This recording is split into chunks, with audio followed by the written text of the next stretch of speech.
the show.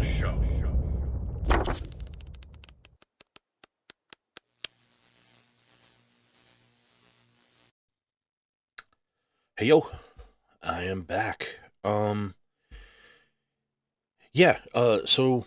Yeah, got another video. Uh Thought I was gonna do a CGC unboxing today, but I think that's gonna be tomorrow. I think there's gonna be a bigger unboxing just tomorrow. And it's gonna be like a lot of CGC stuff and we'll see what else. Um but I had a few other packages I'm gonna open, but it's not very much, so it's not long enough for a video. So I wanted to address a few things. Um I wanted to talk about just there's this thing like especially now that I'm kind of starting to get more ingrained into kind of comic book YouTube. You start to find these certain opinions that are expressed in either other channels or in chat or in just in general, where um there are people who want to be kind of like uh the gatekeeper or arbiter of uh, what is a real comic book collector or what is a real comic book fan.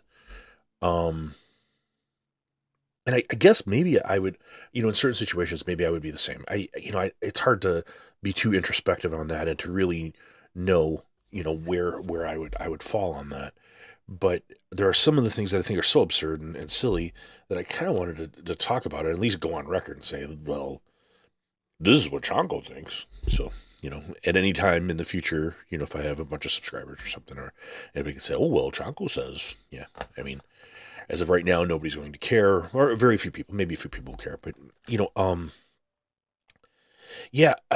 So the things I wanted to talk about are, I watched a bit of a video today that somebody put out saying that um, if you're selling, reselling, flipping comic books, you're not uh, you're missing the real hobby. You're missing the joy of the hobby by focusing on comic book values and these kind of things. And I just thought it was the silliest thing. Like I've heard other people say things kind of around this, not quite that that absurd, but where that people who are in the hobby to where you're speculating and uh, you know thinking about the value of a book, um that's you're less pure.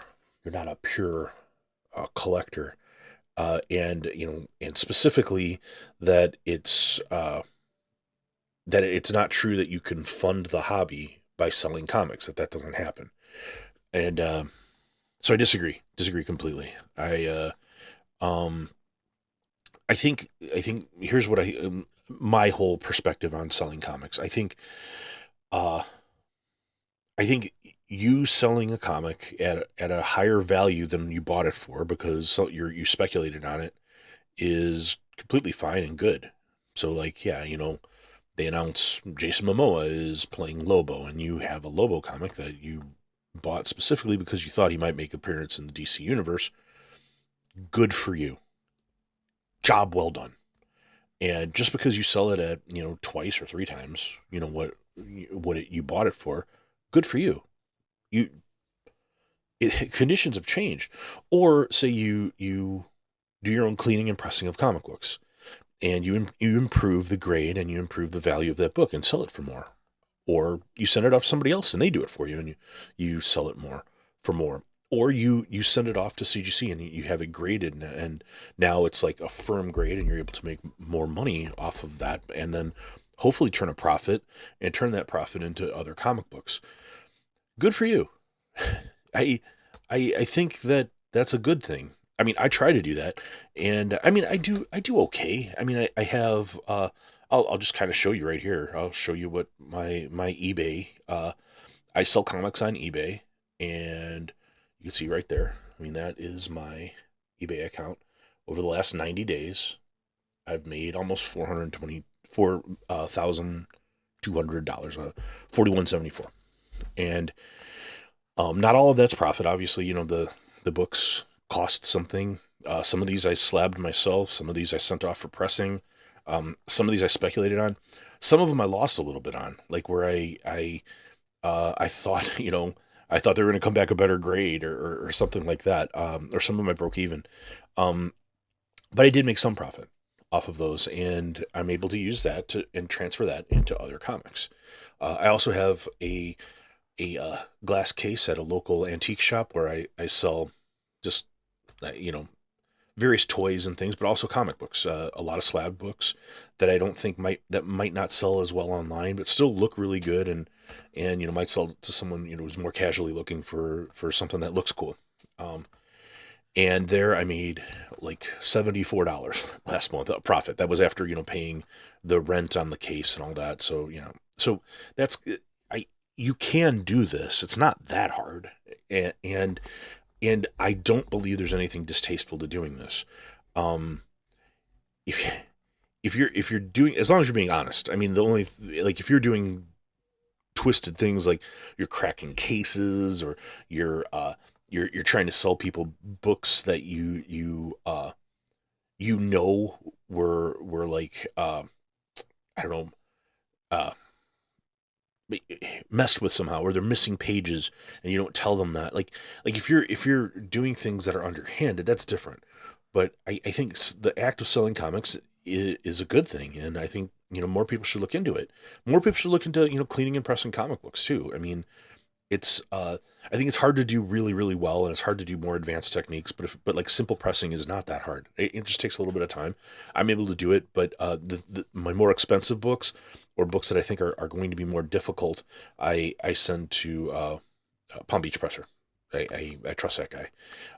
Anyway, that's where I stand on selling and making money on comics. I think that if you kind of learn what you're doing, it's not that hard.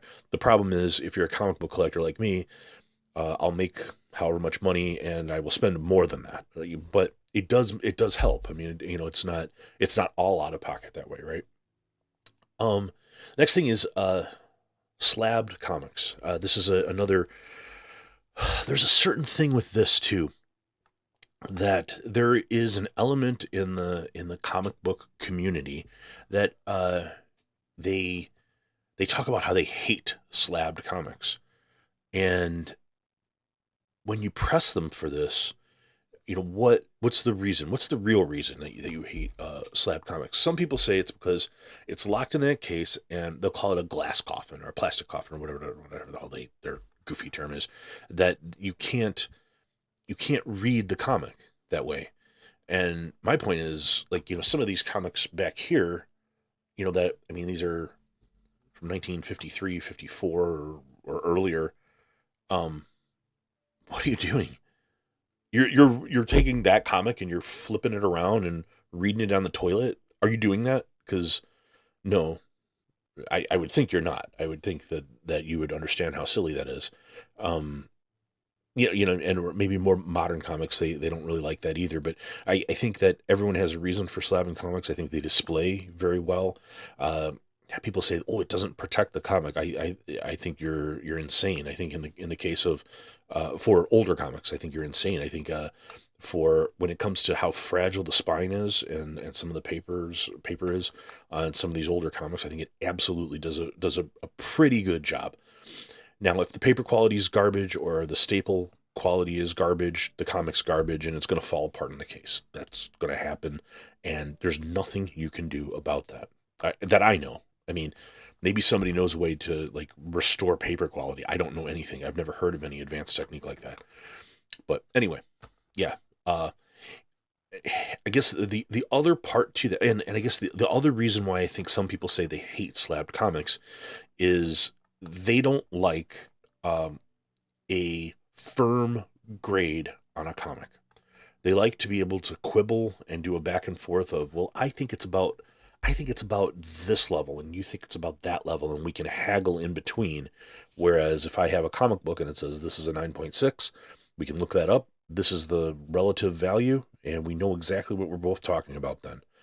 I think that's a good thing, and I think that's removed a lot of the dog shit that happened in the 80s and 90s, where You had very experienced people and local comic book shop owners taking advantage of people who knew less than they did, and they would argue down the grade, tell people that, oh, the grade is not even close to that, and this still happens. Like, I mean, you can go onto like forums like the CGC forum, and like you could post a comic book that you know is like a 9.8, before you send it off, and you will have people try to tell you that's a 7.5 or something, because they don't know what they're talking about.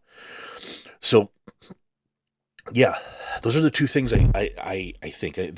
There are purists who think you need to be able to read that comic book, which I would say you can read that comic book in other forms. And then there are people who I think are uh, they miss the good old days where they could screw people over by talking down the grade. Try to say, oh, it's got a ding here, it's got a ding there, and when they knew that they were really just kind of screwing people on negotiation because they knew more than they did.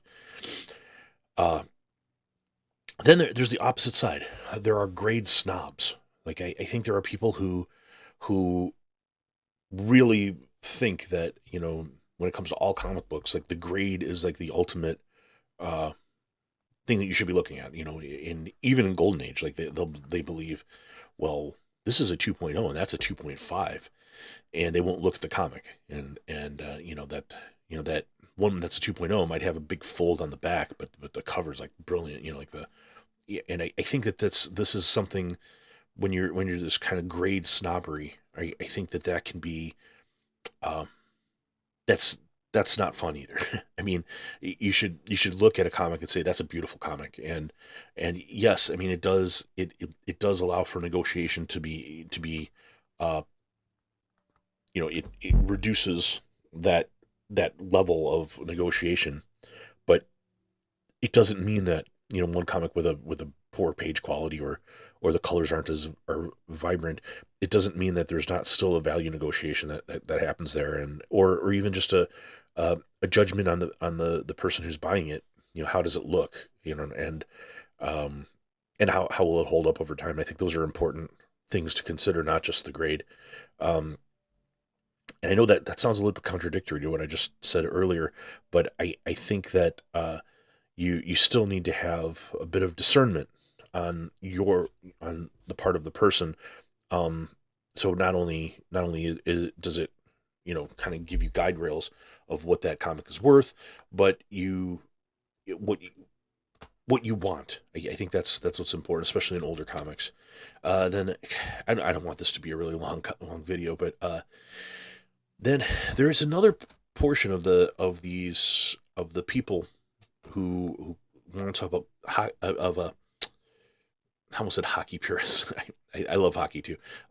Comic book purists who um, they believe that all comics are to be read, and reading the comic is what's most important to that comic.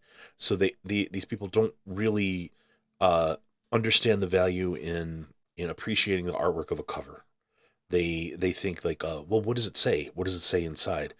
Well, not all comics are that. I mean, a lot of comics. In fact, I just read this yesterday. This is fantastic. This whole series is great. You should pick up both the Cruel Kingdoms. You should read that. It's a great comic. But there are comics that are for reading, clearly, and then there are comics. Again, I would submit, like, a lot of the Golden Age stuff. Um, the stories aren't that great. A lot of them are not that great, but the artwork is unbelievably good. Like, so much stuff that's like unprecedented, and was done with such care, and yeah, really really well done, and things we haven't seen, and they're old, and they're uh, you know documents, old, historic documents. So that appreciation for something that's old and has survived, and to protect it and to preserve it and to keep it, um, and to appreciate it and love the thing for the visual aesthetic of it, is also important. So when someone says, "Well, did you read the story?" Well, no, that comic. I'm not gonna break that comic open, you dork. Just um, comics are multiple forms of media. They are they're printed words which convey a story, which can be good or might not be good, and there is artwork, visual artwork, that is you can appreciate just as well. And so I think you don't get to tell me how I appreciate my comics. That's, I guess, how I would say it. And I'm not going to tell you either, by the way. I mean, yeah, I mean, if you buy, a bunch of raw, like, golden age books and you're flipping through them on the toilet, I mean, that's you, man. You can do that. I think you're going to be disappointed in how that comic looks, but go for it. Um, then there's another thing about uh, dollars spent. There's another thing about like a purist kind of a way, where there's a thing where a certain badge of honor by spending the least amount of money you possibly can. And I mean, now, I mean, a a business standpoint, I mean, if that's how you're valuing the thing, like you're buying it at the lowest to sell it for the highest. I mean, of course, I understand margins. I'm not going to argue about that. But to like pin a like medal on yourself because you found something in a dollar bin. I mean, versus somebody bought it on an auction or something. I mean, I don't think it matters. I mean, granted, if you find like some Grail comic in a dollar bin, brag about it, man. That's fantastic. But I mean, you find a $5 comic in a dollar bin. I mean, okay, cool, yay, good, good for you. But it's not like uh there's not a lot of merit to it. It's just you had a lot more time. You had a lot more time to. I mean, I've seen a lot of these channels where people flip through their local comic book shop or some comic book shop for hours in 50-cent bins and dollar bins looking for, three comics and stuff. And I don't do that. I mean, if I can find stuff for relatively inexpensive, I absolutely will. Anytime I go to an antique shop or anytime I go somewhere where they have comics, I'll look through what they have. But no, man, I'm not looking through your 100 long boxes to find the one uh, needle in a haystack. Good for you if you like that, and if you have an appreciation for that, that's good. But I don't think that there's some kind of advanced merit to doing it that way. Um, Also, local comic book shop versus buying comics online. There are a lot of people who will tell you you have to go and support your local comic book shop. You have to. You have to. They're dying off. You need to go to your LCS and stuff. Well, uh, I have a couple LCS by me, and they're dog shit. I mean, they're like the one is completely games, completely Magic the Gathering and Pokemon or whatever. That's what they do now. That's who they cater to, and their comic section is really limited. It's not good. Then I have another one that's an older one that has nothing. It's really bad, and um yeah. So I mean, it's like I get stuck. I gotta buy online, and I would love it if I had a really, really great local comic book shop where I could go and hang out and talk comics with people and buy kind of the things I really want, which a lot of times are variants or um, a lot of Mark Spear stuff and things. I've talked about this before where they just don't get the stuff that I want. So um, anyway, again, I don't think you get a cookie for buying at the local comic shop rather than buying online, mycomicbookshop.com or wherever you're buying. I think it's fine either way. It's up to you. Um, and the last thing I want to talk about before I open these few packages, um, it is so weird that in any different subset of a hobby or whatever, once it's online, there's this like weird drama, like, and it's like really like it's bitch made stuff, man. Like it's like literally bitch made, like 12-year-old little girls. They're like, so and so said this, and they say they don't like so and so. This happens like in these are grown men that are on like YouTube that are like, I like so and so, but I don't like so and so because so and so said. Like they do this and they do the entire videos of this, and I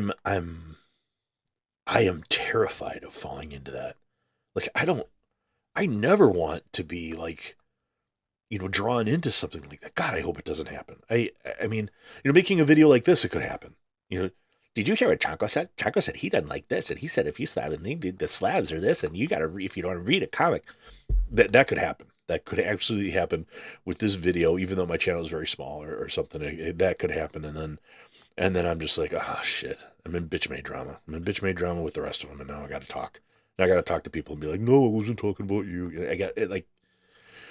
But that's where that stuff could happen. I hope it doesn't. But I still wanted to talk about this because it's something that I noticed all of these things, and I'm a little bit fascinated by it.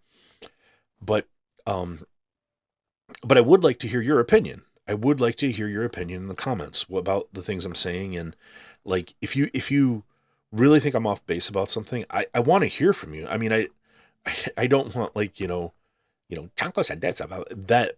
I hope that doesn't happen, but say it to me. Like if you're like, nah, man, I really disagree with you. I think slab comics are garbage because of A, B, and C.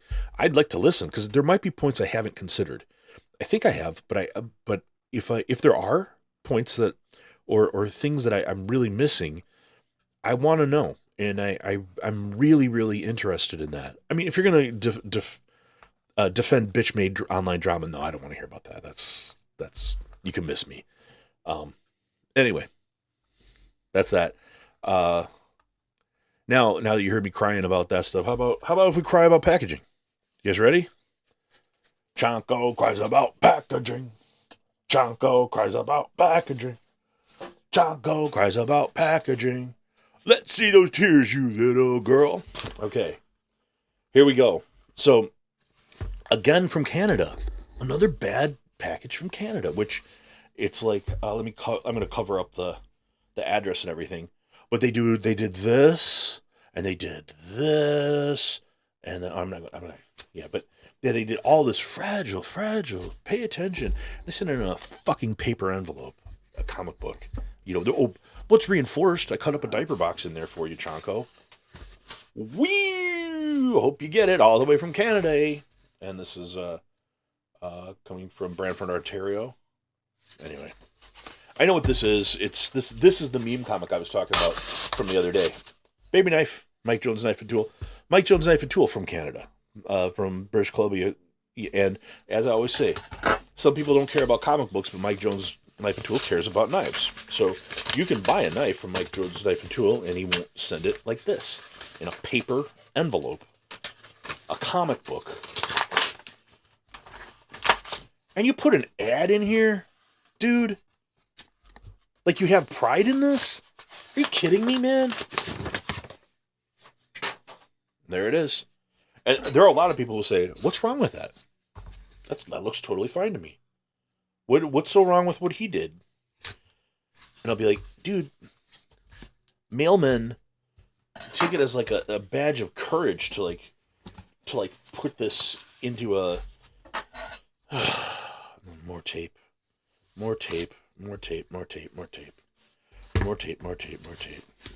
And this has to go through customs. It has to go through the whole thing, and pull up all this tape, which it's like they used painter's tape, which is a little better, I guess. But man, doggone it, you doggone. Anyway, all right. So it is. I'll pull this off because I believe it's the back cover that's important for this comic. Hold.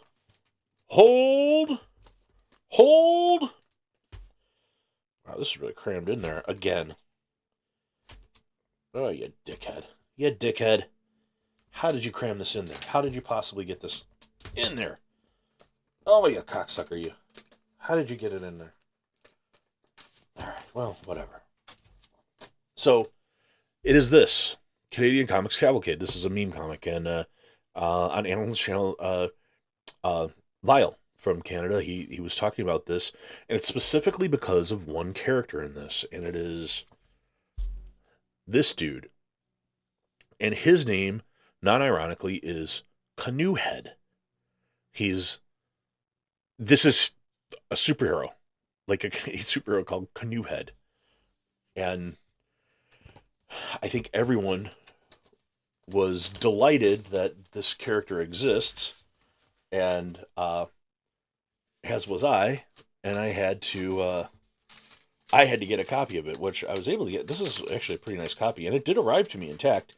But it's like, again, as I always say, it's like it's when you get a comic in bad packaging and it arrives to you intact, it's in spite of the bad packaging, not because of the bad packaging. Like I have at least a few different examples where that didn't come out right, where it didn't come through, and something from Miami. Ernesto from Miami. I think this is going to be good, actually. Sometimes when you see it in the plastic bag, it's not so good, but I can kind of feel it, and I think this is just another. Yeah, it's pretty good. So what this person did is they like put a plastic bag, like a moisture barrier, which is good, onto. This is a different brand, but it's called Vault packaging. Sometimes I see people use these, which are really good. Reinforced, cardboard, actual media mailer that's going to keep the things intact. And yeah, really well done. Yeah, didn't tape it into the box. Just good job, Ernesto, man. Impressed. Gold star for Ernesto. And did tape the books together though, but I can work with that because at least the dude took what he was doing seriously. And I don't like when they tape the books together so much. It's a little bit of a pain, especially when they're gonna do it with like 4 different ones. But not the worst thing in the world. We can adapt. We can adapt. It's just I'm always nervous about bending the book when peeling out these little pieces of tape off. And the last one is right. Shaw. Man, it's gonna be another 30-minute video. Damn it. Not my intention, but it's going to happen. Oh yeah, here they are. Brand new series. I got a couple of the variants. One World Under Doom. The Doctor Doom series. And yeah, I got a couple of variants from a comic shop online. This guy Ernesto, it seems like in Miami, did a great job. Sent me some cool stuff. Then there's this, which I know what this is. And I mean, it's an interesting packing job. It's gonna be fine. I mean, it's supposed to do like a kind of bent up box or something. But I know what it is, and as long as I think it can be okay. I hope so. This is something I saw on Alan's channel last week, and since I'm doing a video coming up about this, I wanted to get it. Wow, this is not in great shape, but that's okay. It is a Masters of the Universe mini comic. It's this one, this Grizzlor, the legend comes alive. But this is the first published work by Bruce Timm. I'm going to do a Bruce Timm episode, and this will make an appearance in that. In fact, let me put it aside because it will reappear on a channel in the very near future. So, anyway, not bad. Then, last I have is this, just this huge package, and it's from this DSTLRY, it's like distillery. It's like a new online comic place, and they're doing both digital comics and physical comics. And I bought some. One of the artists that they're using is this guy Jock, who I like his stuff. I don't think I have anything else from him, but I like what I've seen. But yeah, really well packaged, and a few different books in here. But yeah, these covers are really cool, and only available directly from the company. They don't sell anywhere else. So these titles you would have to buy from the company. So, damn it. Not more fucking tape. Damn it. Man, I hate that I'm cursing so much, too. It's like, it's just, come on, man. Mummying these things, just...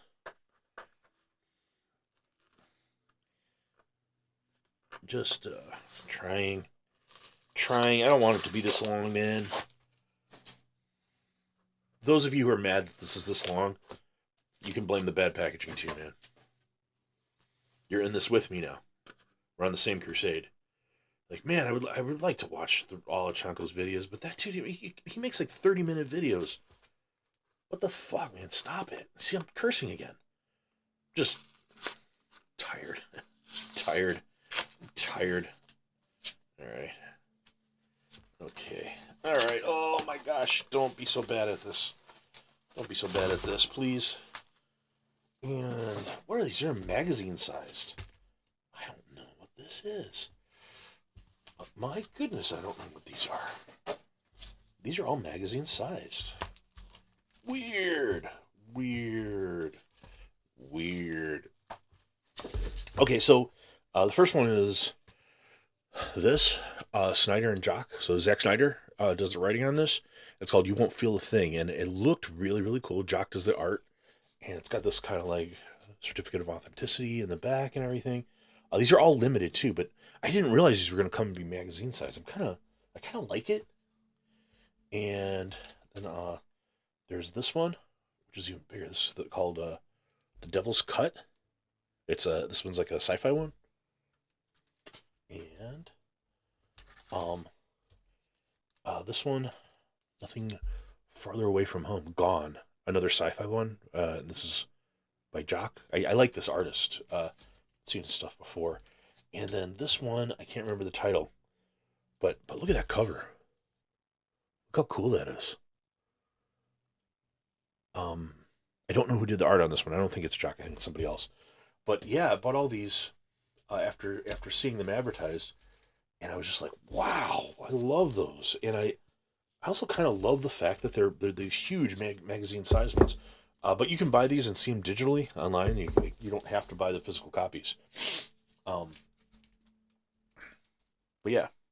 Anyway, that's it. Sorry, another 32-minute long video.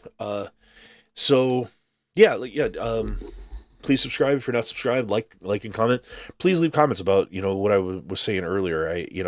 I'd rather that you leave a comment here than you make a video or go on a stream and say, oh yeah, Chonko was bitching about this. Yeah, just leave a comment and we'll talk.